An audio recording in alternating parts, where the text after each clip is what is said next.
என் செல்ல குழந்தையே, இன்று இந்த மங்கள வெள்ளிக்கிழமையில் உனக்கான ஒரு எச்சரிக்கை செய்தியினை உன் அம்மா கொண்டு வந்திருக்கின்றேன்.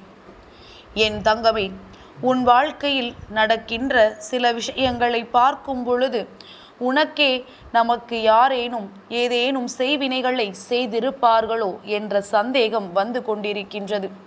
அதற்கு காரணம் உன்னுடைய உடலில் ஏற்படுகின்ற பிரச்சனைகளும் உன்னுடைய மனதில் ஏற்படுகின்ற குழப்பங்களும். அது மட்டுமல்லாமல் குடும்பத்தில் எந்நாளும் நிம்மதி இல்லாமல் சண்டையும் சச்சரவுகளுமாக இருக்கும் பொழுது உனக்குள் இது தோன்றியது. இது எல்லோருக்குமே ஏற்படுகின்ற சந்தேகம்தான்.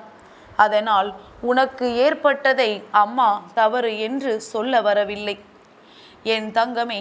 ஆனால் இது போன்று உனக்கு வந்ததற்கான காரணம் என்ன? அதை செய்ய நினைத்தவர்கள் யார்? அதை எப்படி அவர்கள் செய்தார்கள் என்பதனை நாம் இந்நேரம் தெரிந்து கொள்ள வேண்டிய கட்டாயம் இருக்கின்றது என் தங்கமே. இந்த சூழ்நிலையில் இதை நீ தெரிந்து கொள்ளாவிட்டால் இனி உன் வாழ்க்கையில் நடக்கின்ற சில விஷயங்களை நீ புரிந்து கொள்ளாமலேயே போய்விடுவாய் என் குழந்தை. இந்த நேரம் உன் அம்மா உனக்கு அதை பற்றி விளக்கமாக சொல்கின்றேன், நீ கவனமாக கேள். உனக்கு செய்வினைகளை செய்ய நினைத்தவர்கள் எப்படி செய்தார்கள் என்பதனை முதலில் சொல்கின்றேன். நீ அவர்கள் யார் என்பதை தானாகவே புரிந்து கொள்வாய் என் தங்கமே. இன்று வெள்ளிக்கிழமை உன்னுடைய இல்லத்தின் வாசலுக்கு ஒரு விஷயம் வந்தது. அந்த விஷயம் என்னவென்று நான் காணும் பொழுதுதான் எனக்கு புரிந்தது. அது உனக்காக உன்னுடைய துரோகியானவர் அனுப்பிய அந்த செய்வினை என்று என் தங்கமே. அது உன் வாசலில் வந்து நிற்கும் பொழுது உன் அம்மா நான் அவர்களை கண்டு இங்கே வருவதற்கான காரணம் என்ன, உன்னை அனுப்பியது யார் என்று கேள்விகளை கேட்டபோதுதான் அது என்னிடம் நீ யார் இதையெல்லாம் கேட்பதற்கு என்று கேட்டது. அந்த நேரத்தில் இந்த தாயானவள் என்னுடைய சுயரூபத்தை அதனிடம் காட்ட வேண்டிய கட்டாயம் ஏற்பட்டது. நான் வராகி என்று தெரிந்தவுடன் அது 2 அடி பின் வாங்கி நின்றதோடு மட்டுமல்லாமல், அம்மா, நீங்கள் இந்த இல்லத்திற்கு காவலாக நிற்கிறீர்கள் என்பது எனக்கு தெரியாதல்லவா? என்னை இப்படி செய்ய சொல்லி அனுப்பி இருக்கின்றார்கள். நான் அதை செய்வதற்காக வந்திருக்கின்றேன்.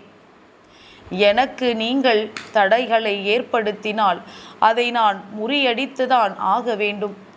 ஏனென்றால் எனக்கு என்ன வேலை செய்ய சொல்லி ஏவி இருக்கின்றார்களோ அந்த வேலையை நான் முடித்தாக வேண்டும். அது என்னுடைய கடமையல்லவா? நான் இப்பொழுது நீங்கள் இங்கு இருக்கின்றீர்கள் என்பதற்காக இத்தோடு சென்றுவிட முடியாது. அதனால் நான் நிச்சயமாக என்னுடைய கடமையை செய்து முடித்துவிட்டு தான் இங்கிருந்து செல்வேன். எனக்கு சொல்லப்பட்ட வேலை இங்கு ஒரு உயிரை பறிக்க வேண்டும் என்பதுதான். நான் அதன் பிறகுதான் இங்கிருந்து கிளம்புவேன் என்று அது சொன்னது. இதை கேட்டவுடன் உன் வராகி எனக்கு கோபம் எப்படி வந்திருக்கும் என்பதை உன்னால் நிச்சயமாக புரிந்து கொள்ள முடியும்.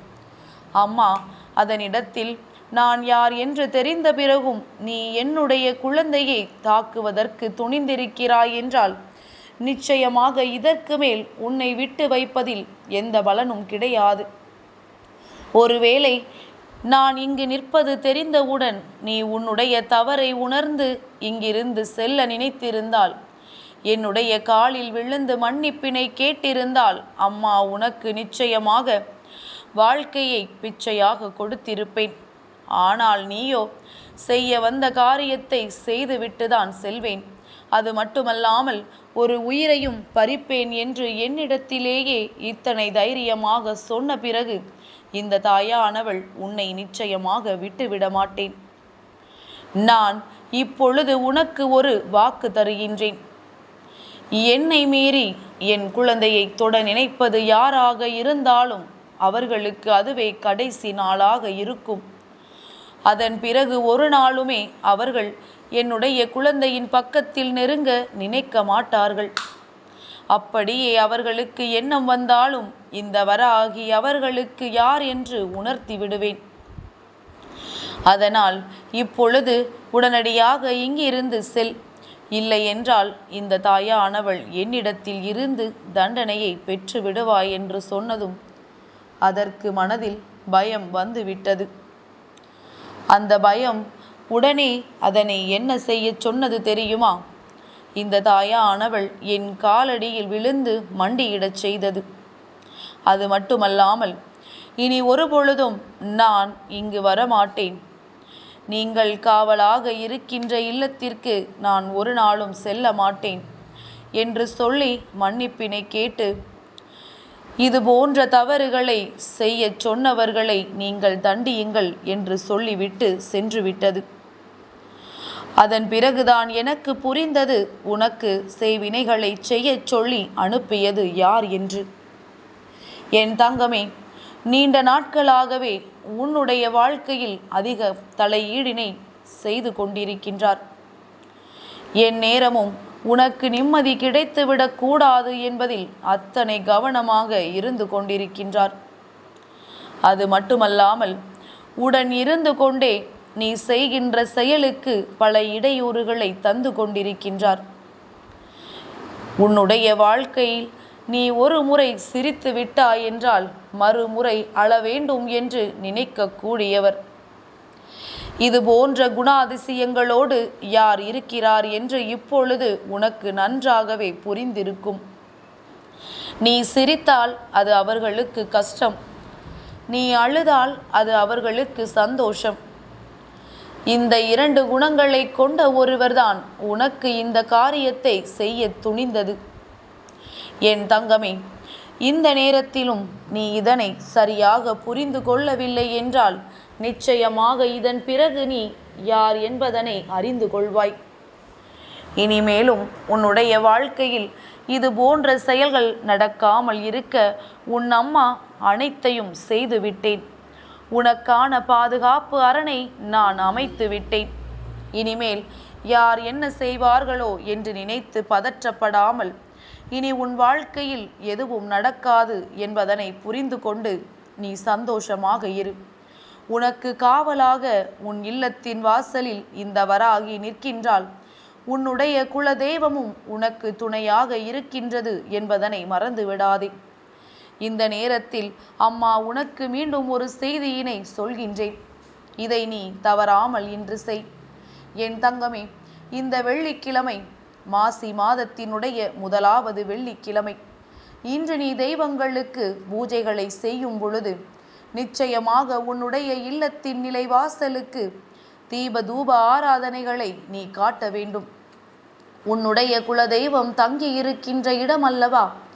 உன்னுடைய இல்லத்தின் நிலைவாசலுக்கு நீ தீப தூப ஆராதனைகளை காட்டும் பொழுது அவர்கள் அங்கே உருவேறி நிற்பார்கள். என் தங்கமே, தெய்வங்கள் இங்கே பலரை ஆசீர்வதிக்க வருவது கிடையாது. எல்லோரையும் அவர்கள் தேடி வருவதில்லை.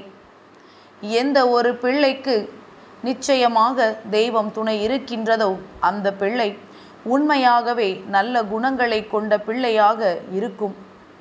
யாருக்கும் எந்த தீங்கினையும் செய்ய நினைக்காமல், யார் வாழ்க்கையையும் அழிக்க நினைக்காமல், எந்த விதமான சூழ்நிலைகளிலும் மற்றவர்களுக்கு எந்த கெடுதலையும் செய்யாமல் இருக்கின்ற பிள்ளையாக இருக்கும். தன்னிடத்தில் இல்லை என்றால் கூட மற்றவர்களுக்கு கொடுத்து உதவக்கூடிய குணங்கள் கொண்ட பிள்ளையாக இருக்கும். அப்படி இருக்கின்ற பட்சத்தில் மட்டுமே தெய்வம் அங்கே நிலைத்து நிற்கும் என்பதை புரிந்து கொண்டு உன்னை தேடி உன் அம்மா நான் வந்திருக்கும் பொழுது உன்னுடைய குல தெய்வமும் உன்னுடைய இல்லத்தில் இருக்கிறது என்பதை உணர்ந்து கொண்டு அம்மா சொல்கின்றது போல செய்து உன்னுடைய குல தெய்வத்தை அங்கே நீ நிலை பெற்றிருக்க செய்ய வேண்டும்.